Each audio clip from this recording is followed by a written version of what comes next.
Nikirejelea taarifa iliyotolewa na Tume Huru ya Taifa ya Uchaguzi INEC, ilitangaza kuondoa jina la Luhaga Mpina, mgombea wa urais kupitia chama cha ACT Wazalendo, katika orodha ya wagombea wa nafasi ya urais wa Jamhuri ya Muungano wa Tanzania katika uchaguzi mkuu wa 2025. Kwa mujibu wa taarifa hiyo iliyotolewa jijini Dar es Salaam Septemba 15, 2025 na mkurugenzi wa uchaguzi Ramadhani Kailima, hatua hiyo ilichukuliwa baada ya INEC kukubali pingamizi lililowasilishwa na wanasheria mkuu wa serikali Hamza Saidi Hamisi dhidi ya uteuzi wa Mpina. Sasa baada ya Mahakama Kuu ya Tanzania kusikiliza pingamizi hilo ambalo liliwekwa na upande wa mwanasheria mkuu wa serikali Hamza Johari, leo Mahakama Kuu ya Tanzania Masjala Kuu ya Dodoma chini ya Jaji Wilibert Chuma imetoa kibali cha ACT Wazalendo na ndugu Luhaga Jocelyn Mpina kufungua shauri la kupinga maamuzi ya msajili wa vyama vya siasa na mwanasheria mkuu kuondoa jina la Mpina.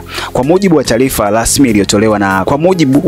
rasmi iliyotolewa na kusainiwa leo Septemba 25 na mwanasheria mkuu wa chama cha ACT Wazalendo, mahakama imelizia maombi hayo baada ya kuona yalitimiza vigezo vinavyohitajika kisheria pamoja na misingi iliyowekwa na maamuzi ya awali ya Mahakama ya Rufaa Tanzania. Awali msajili wa vyama vya siasa na mwanasheria mkuu wa serikali waliwasilisha mapingamizi wakitaka maombi hayo yatupiliwe mbali kwa hoja kwamba yanapingana na misingi ya kisheria. Hata hivyo, mahakama iliona mapingamizi hayo hayana misingi ya kuyatupilia mbali.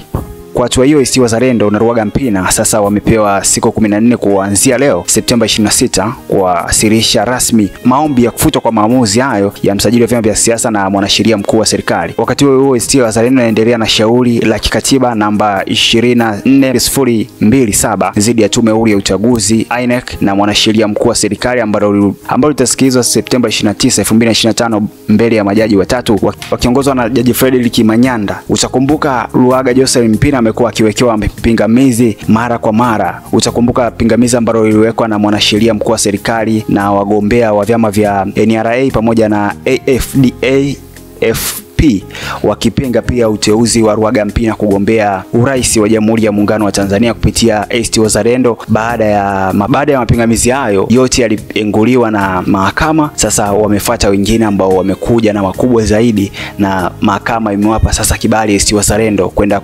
kuyapinga maamuzi hayo ambayo yaliwekwa na mwanasheria mkuu wa serikali na msajili wa vyama vya siasa. Hii ni VOT Media, jina langu ni Beckham Loko. Usisahau kushare, kusubscribe na comment ili wa kwanza kupata taarifa zetu.